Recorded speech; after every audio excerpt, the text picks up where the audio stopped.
ওমানে আজকে national day অর্থাৎ জাতীয় দিবস। 1970 সালে 18 নভেম্বর নিজের বাবাকে ক্ষমতা থেকে সরিয়ে নিজেই ক্ষমতায় বসেছিলেন সুলতান কাবুস। তিনি 1970 সাল থেকে 2020 সাল পর্যন্ত ওমানের বাদশাহ হিসেবে ছিলেন। 2020 সালে তিনি ইন্তেকাল করেন। সুলতান কাবুস বাদশাহ হওয়ার পূর্বে ওমান ছিল অবহেলিত একটা রাষ্ট্র।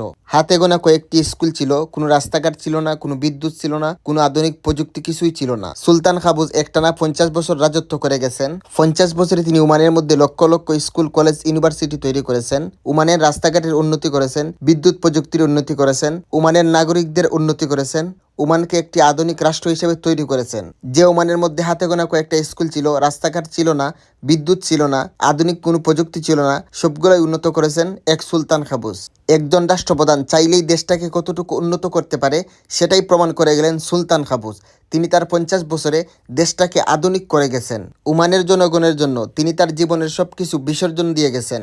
আজ তিনি নাই, কিন্তু তারপরেও ওমানের কোনো জনগণ তাকে ভুলে নাই, সবাই তাকে মনে ধরে রাখছে, কারণ তিনি যে জনগণের জন্য অনেক কিছু করে গেছেন। 2020 সালে মারা যাওয়ার পরও এখন পর্যন্ত তার কথা বলে ওমানিরা হাহাকার করে কান্না করবেই না কেন বলেন? তিনি তো শুধু বাদশাহ ছিলেন না, ছিলেন ওমানের মানুষের জন্য রহমত স্বরূপ। আল্লাহ তাআলা এই মহান রাষ্ট্রনায়ককে জান্নাতবাসী করুক, এই কামনা করি। যারা যারা ওমান প্রবাসী আছেন কমেন্ট বক্সে আই লাভ ওমান লিখে যাবেন কিন্তু।